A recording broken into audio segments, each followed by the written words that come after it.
Hello，各位大家好啊！上次咧同大家分享過就係話，如果教育局咧 cut budget 嘅時候，對個學校嘅運作有啲咩影響啦？咁呢個咧其實相對上都係小事嚟嘅啫。今日咧同大家講另外兩個教育局嘅新措施咧，佢係會點樣影響到成個香港嘅教育生態？咁呢兩個嘅措施咧，分別就係第一，去將嗰個嘅學生嘅上限，每班學生嘅上限咧統一翻啦。咁我相信咧就可能都係會變翻做33或者34呢個數字啦。咁然後咧就將嗰個開班線咧褪上去。咁呢個咧係第一個嘅措施啦。咁第二個嘅措施咧就係講緊話鼓勵一啲嘅中學辦得好嘅中學咧，長時間都係開4班嘅，咁可以入紙去申請咧就做5班。咁當然啦呢一個嘅措施後面點樣去執行，點樣去進行咧？咁我諗相信各位校長有自己嘅諗法啦。咁我會從一個比較保守嘅角度同大家分享一下，其實呢一個教育局咧係做緊啲乜嘢嘅如意算盤。不過喺進入去呢個話題之前咧，首先要同大家講下一啲之前已經發生緊嘅事情。咁我相信好多教育界嘅同工咧，其實都有聽過㗎啦。因為縮班殺校咧呢一個嘅講法咧，唔係今時今日先開始講嘅。其實喺早1、2年咧，已經喺教育局同唔同嘅校長啦、校董會之間嘅會議咧，都有透露過一啲嘅風聲㗎啦。咁我諗即係可能嗰啲校長咧，都會喺一啲教職員會議裏面咧，同啲老師講。咁反而係校外嘅人咧，可能唔係好清楚咧，唔知道究竟嚟緊中學咧會面對啲乜嘢。咁因為井上本身就喺中學教書啦，咁所以我講嘅咧主要係講中學。咁但我相信咧打個折咁樣咧落翻去小學咧，其實個影響係差唔多嘅啫。咁大家可以自己參詳一下。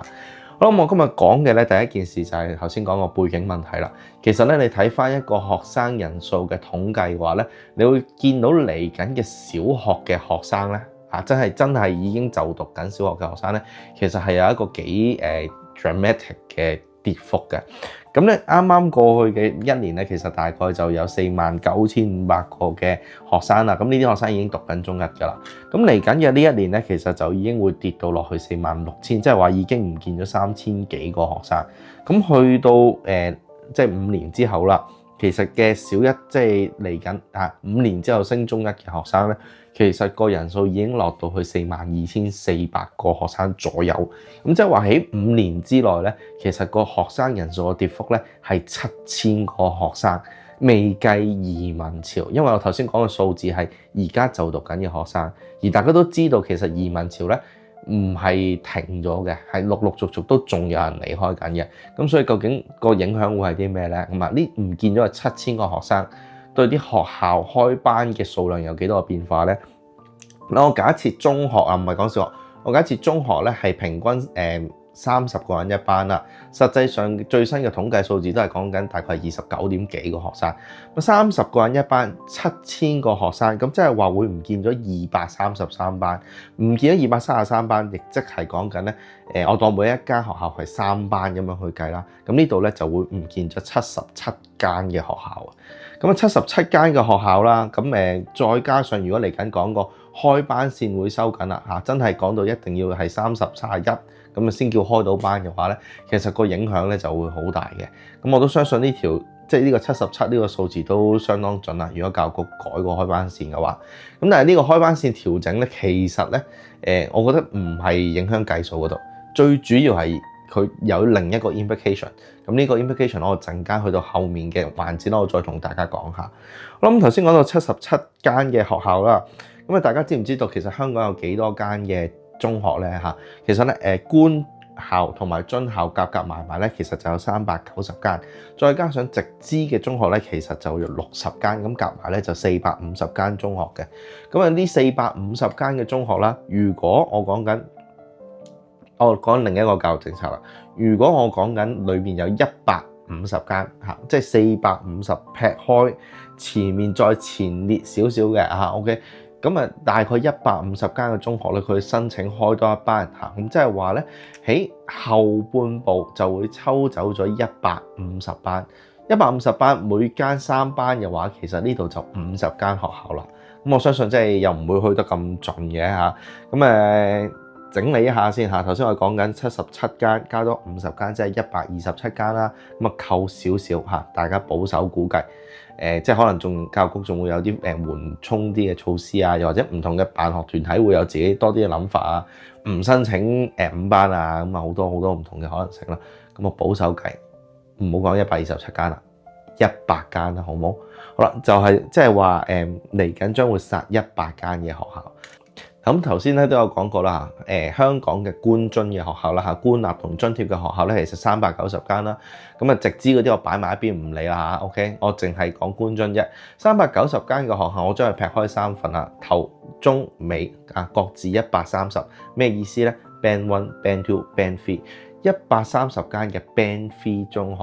然後我講緊，我將會殺100間嘅學校，咁即係話而家你喺網上啊坊間見到講緊嘅 Band 3學校咧，基本上就全滅㗎啦。咁啊，可能剩翻30間咧，就係一啲非常之有特色嘅，甚至乎可能係佢一啲嘅職業訓練啊，又或者同唔同嘅機構扣連咗非常有特色嘅學校咧，先至可以留得低。而留低嘅同時咧，佢哋嗰個處境咧，亦都唔會好理想㗎啦。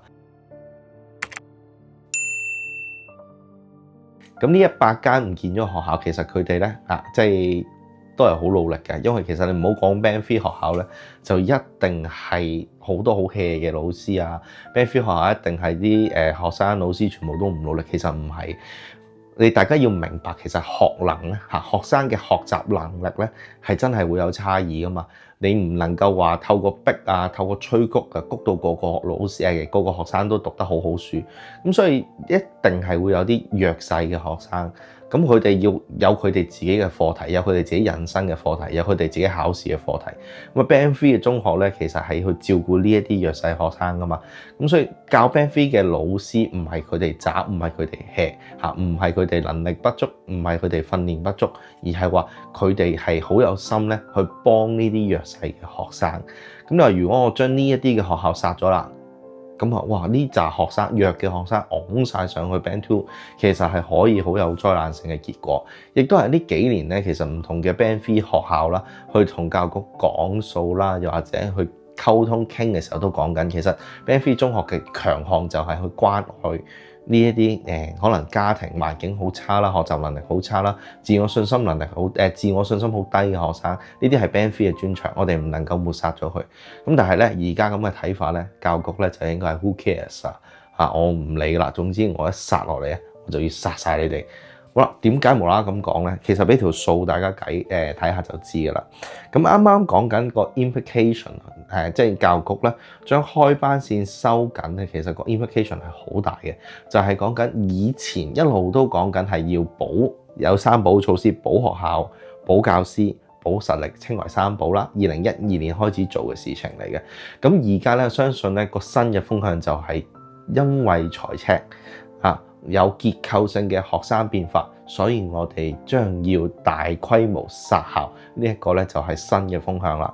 咁其實教育局咧都有佢嘅 rationale 嘅，因為咧其實喺2012年的而且確嘅2012年咧新高中啦，加上呢一個人口係短暫下降，係見到嘅短暫下降嚇，過咗一段時間之後會上翻上嚟嘅。咁所以當時就覺得哇，我殺咗一紮學校，然後又開翻一啲新學校，即係玩咩嚇？你知起一間新學校唔係咁容易。好啦，殺完又起，起完又殺，咁就真係完全浪費大家心機時間啦。咁但係而家大家都見到嘅就係人口真係結構性下降啦，同時間亦都有移民潮嘅出現啦。咁真係唔需要咁多學校，唔需要咁多老師。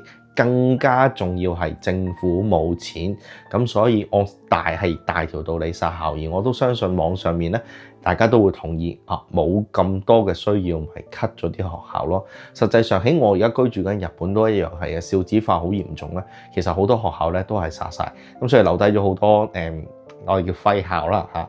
咁呢一個縮班殺校係咪真係可以幫助到政府嗰個結構性財赤咧？政府講緊話而家每個部門都要 cut 7% 嘛，咁我俾條好 rough 嘅數大家，咁你會見到咧，咁樣殺落去咧，其實係真係幫助到嘅。嗱，我當咧每一間學校嘅經常性嘅開支，即係我之前講嘅 EOEBG 啦嚇，嗰啲維修費用啊、水電啊、校務處嘅工作人員費用嘅工友啊，嗰啲嘅1年嘅費用啦嚇，好保守計下，一間細校咧可能係1300、1400萬左右啦嚇。因為如果係完整24班嘅學校就2000萬啊嘛，咁我當可能3班嘅學校或者2班嘅學校咧就1300萬左右啦，好保守計。咁所以如果我殺咗100間學校咧，其實我就慳咗13億嘅公帑啦。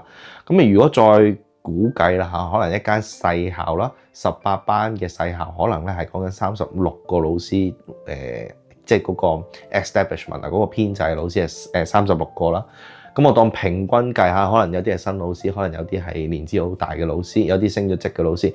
我當平均年薪月薪咧係55000，咁即係話咧，其實乘翻12個月咧，一間學校支付老師人工咧就2376萬。咁如果我有100間學校咧，咁呢度就去咗23.7億㗎啦。咁所以夾埋，淨係中學呢個 sector 咧，已經係殺100間學校，我已經慳咗咧係36億元。而講緊咧呢一個全個中學嘅教育開支咧，其實咧根據財政報告咧，都係300億至到320億嚇呢個 range 左右嘅啫。咁即係話我真係差唔多減到9至10% 啦嚇。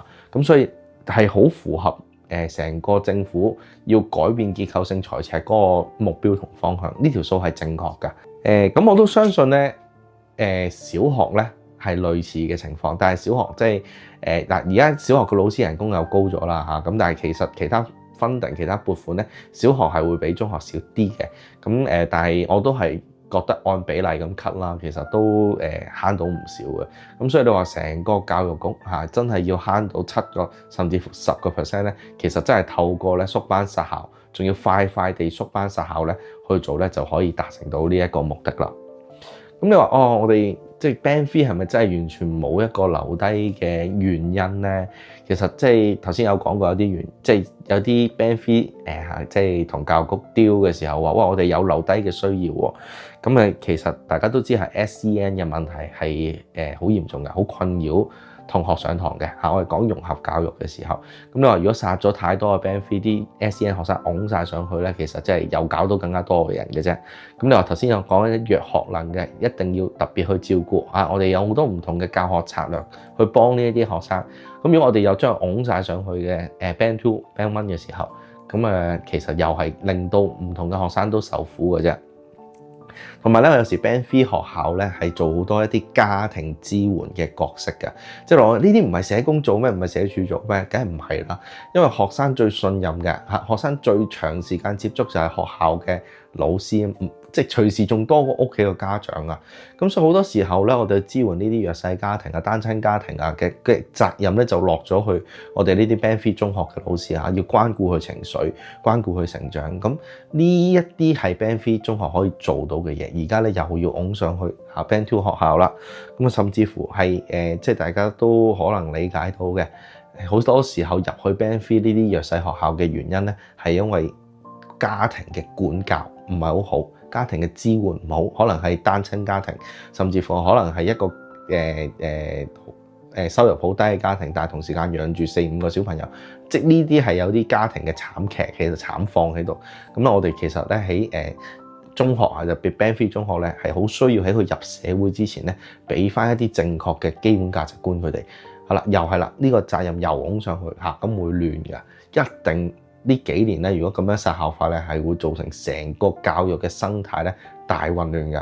咁啊，都呢幾日咧同唔同教育界嘅朋友傾翻啦，咁我哋都好慶幸啊，即係阿井 Sir 係其中一個啦嚇，即係走得及時啦嚇，因為相信嚟緊呢個大風暴咧，唔止係對老師個飯碗會有影響，真係對讀緊書嘅同學咧，其實個影響咧都係會非常之大嘅。